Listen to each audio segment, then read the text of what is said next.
Hello guys, my name is Yash. Welcome back to my YouTube channel. In this video, we will learn about Layout Manager and their classes. Also we'll learn about Swing Components and JComponent class. Hope you guys enjoyed this video. Also, if you have not subscribed to my channel, please subscribe so that you don't miss any updates.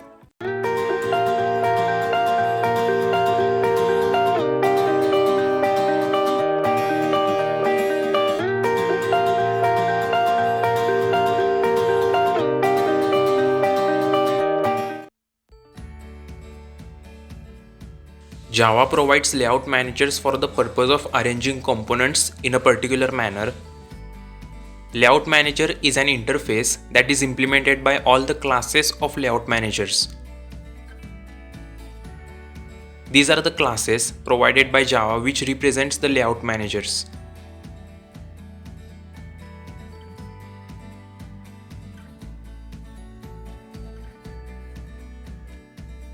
The border layout is used to arrange the components in 5 regions: North, South, East, West, and Center.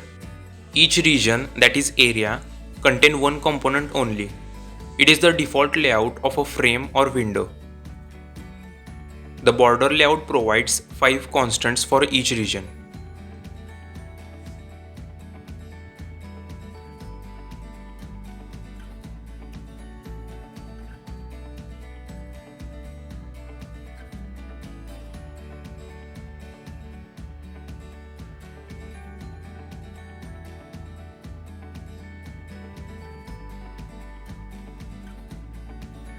These are the constructors of border layout class. Creates a border layout but with no gaps between the components. Creates a border layout with the given horizontal and vertical gaps between the components. The grid layout arranges the components in the form of rectangular grid. One component can be placed in each rectangle. These are the constructors of grid layout class. Creates a grid layout with one column per component in a row. Creates a grid layout with the given rows and columns but no gaps between the components.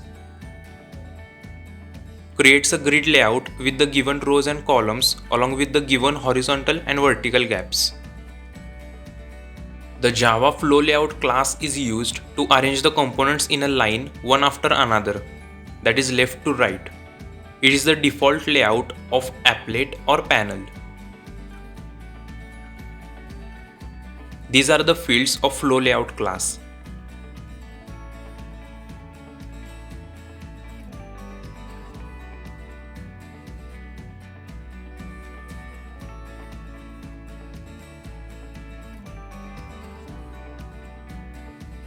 These are the constructors of Flow Layout class. Creates a flow layout with centered alignment and default 5-unit horizontal and vertical gap. Creates a flow layout with the given alignment and default 5-unit horizontal and vertical gap. Creates a flow layout with the given alignment and the given horizontal and vertical gap. The Java Box Layout class is used to arrange the components either vertically or horizontally. For this purpose, the Box Layout class provides 4 constants.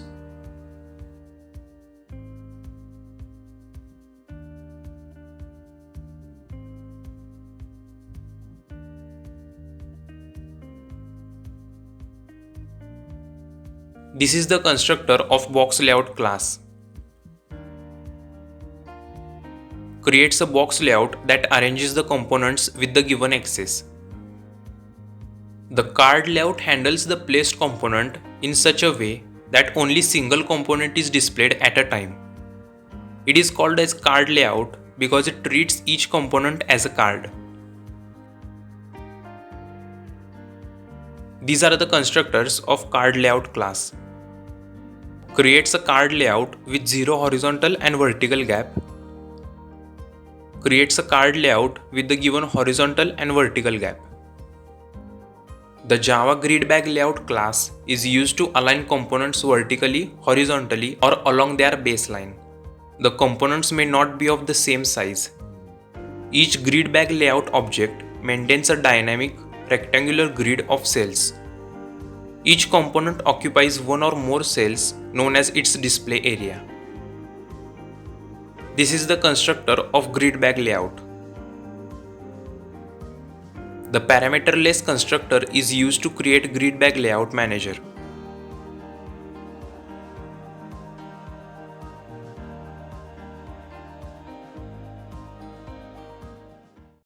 Now let's have a look at two types of container, that is top level container and lightweight container. Inherited by component and container of AWT. Other containers cannot hold it. Containers are heavyweight. They inherit JComponent class. Used as general purpose container. Used to keep and organize related components together.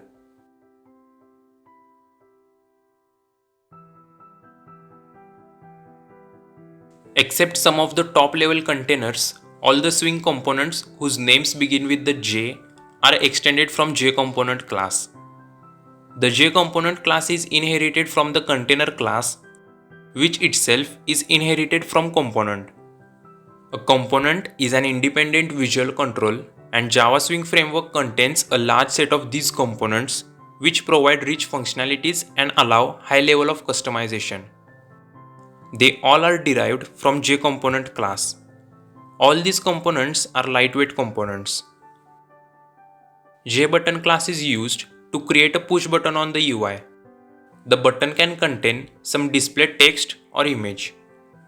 It generates an event when clicked and double-clicked. A JButton can be implemented in the application by calling one of its constructors. These are the constructors of JButton. This constructor returns a button with text OK on it. It returns a button with a home icon on it. It returns a button with the home icon and text home. JText field is used for taking input of single line of text. It is most widely used text component. These are the constructors of JText fields. Cols represent the number of columns in the text field. Let's take an example of JButton and JText field.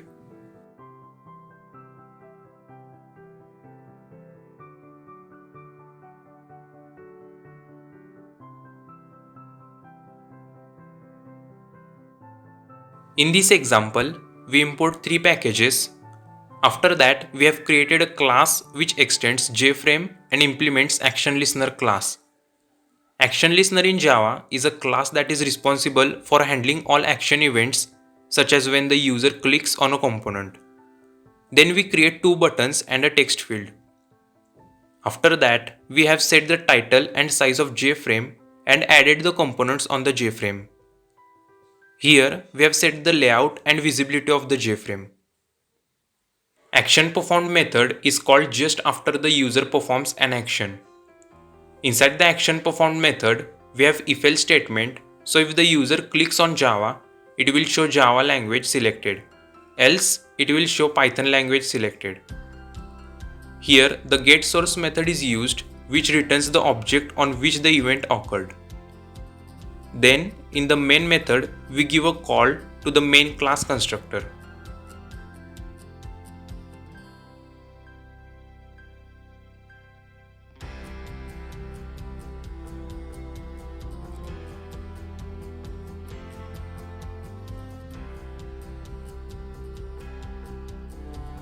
JComboBox is used to give list of items. ComboBox is a combination of text fields and drop-down list. Here, single selection is allowed. Java provides JComboBox class to create a combo box in Swing. These are the constructor of JComboBox.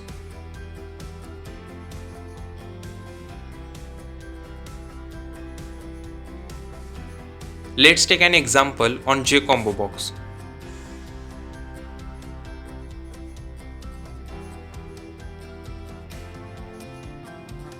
In this example, again we import three packages. Then we create a class which extends JFrame class. After that, we have given the address of array object to JComboBox constructor and added it on the JFrame. We have also set the size, layout and visibility of the JFrame. Then we call the main class constructor in the main method.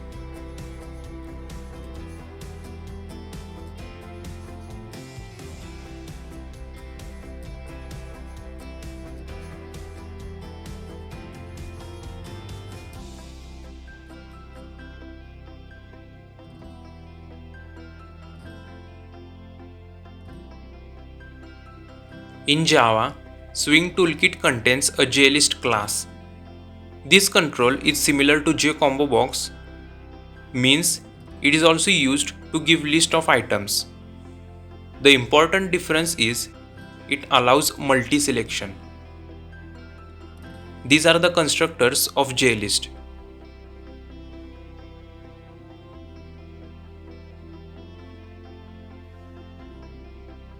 Let's take an example of JList.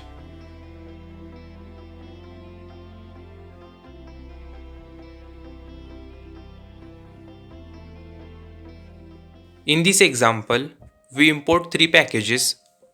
After that, we have created a class which extends JFrame class, and we have also created an array and added the object of that array to JList constructor. Then we have added JList on JFrame and set the size, visibility and layout of the JFrame. Then we call the main class constructor in the main method.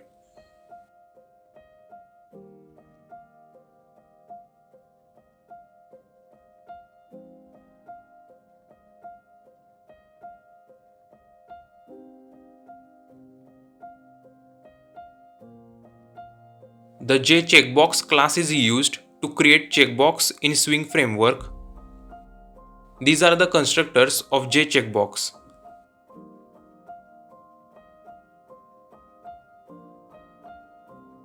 Let's take an example of JCheckbox.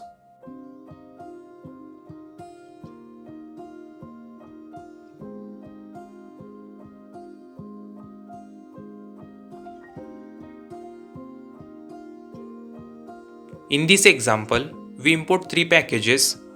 Then we have created a class which extends JFrame and implements ActionListener class. After that, we have declared JCheckbox, JTextField and JButton. Then we have set the title, size, layout and visibility of the JFrame. In this example, we have ActionPerformed method. This method handles all the actions of a component, and inside this method, we define or write our own codes that will be executed when an action occurred. We also have ItemStateChanged method. This method is invoked when an item has been selected or deselected by the user. The code written for this method performs the operation that needed to occur when an item is selected or deselected. After that, we call the main class constructor in the main method.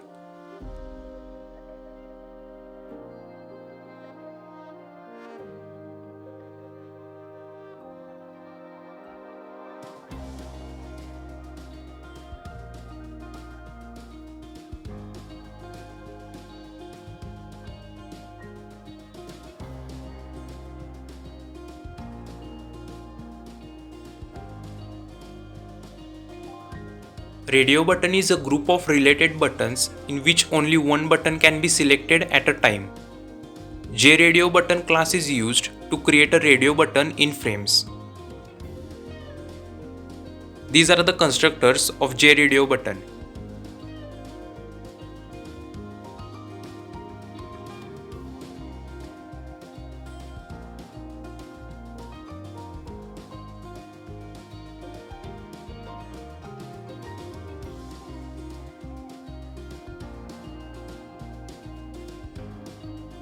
In this example, again we import the packages required to perform operations. After that, we have created a class which extends JFrame and implements ItemListener class. So what's the difference between ActionListener and ItemListener? Look, both ItemListener as well as ActionListener in case of JCheckbox have the same behavior. However, major difference is ItemListener can be triggered by calling the setSelected method on the checkbox. An item event is fired even when the user deselects a checkbox by selecting another checkbox. However, action event is not generated like that. Instead, action event only listens when an action is performed on the checkbox or not. It does not know about button group and all other selection deselection. After that, we call the main class constructor in the main method.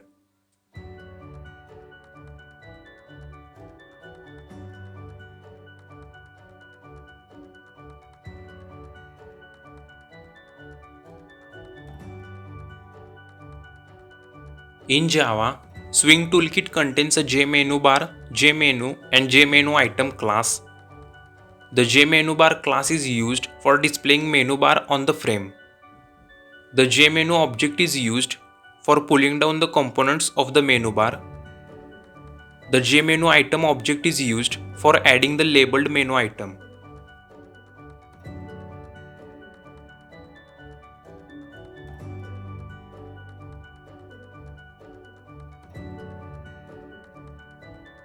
Let's take an example.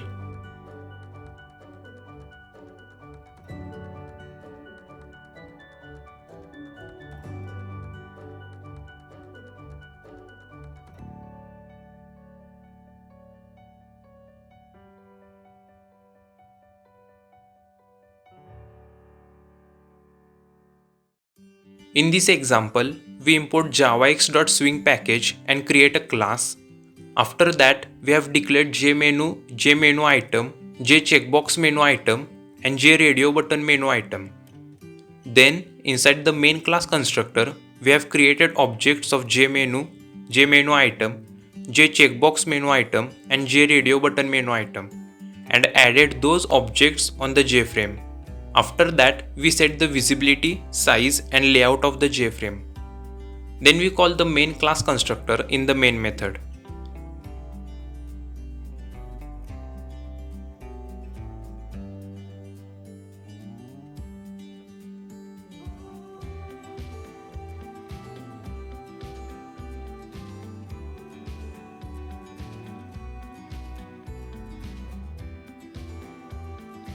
In Java, Swing Toolkit contains a JPopUp menu class.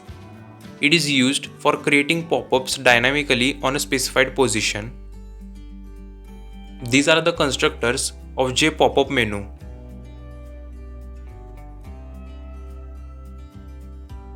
Let's take an example of JPopUp menu.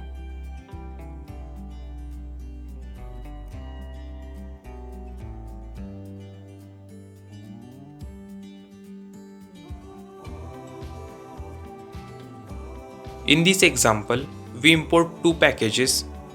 Inside the main class constructor, we have created a JFrame, JPopUp menu, and 3 JMenuItems which are added to JPopUp menu. The Java mouse listener is notified whenever you change the state of mouse, and mouse adapter, an abstract adapter class for receiving mouse events. This class exists as convenience for creating listener objects. Mouse events let you track when a mouse is pressed, released, clicked, moved, dragged, when it enters a component, when it exits, and when a mouse wheel is moved. Then we have set the size, visibility, and layout of the JFrame. After that, we call the main class constructor in the main method.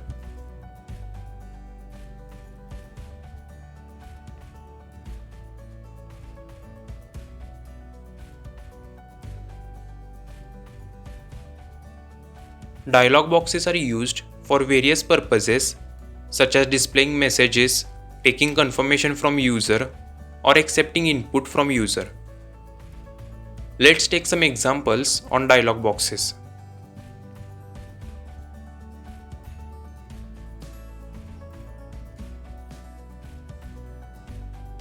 In this example, we import two packages, JFrame and JOptionPen.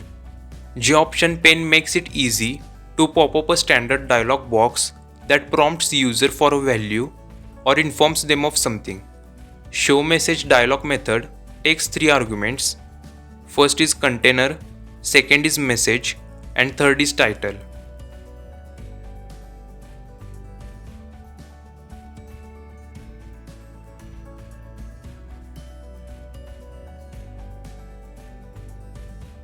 In this example, we have show confirm dialog method.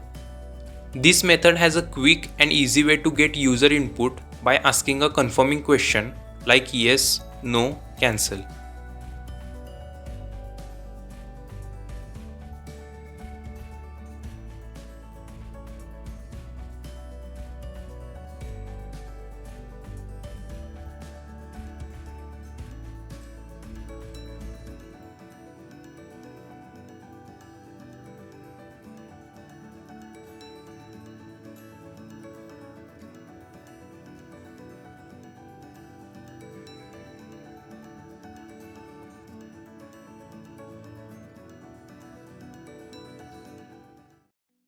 In this example, we have a show input dialog method.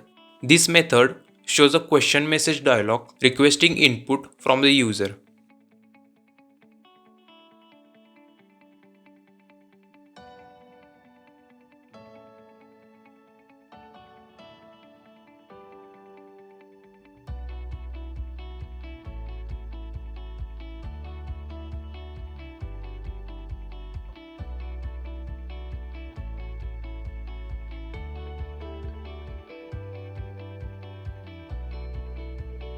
If you like this video, share it with your friends and also don't forget to like.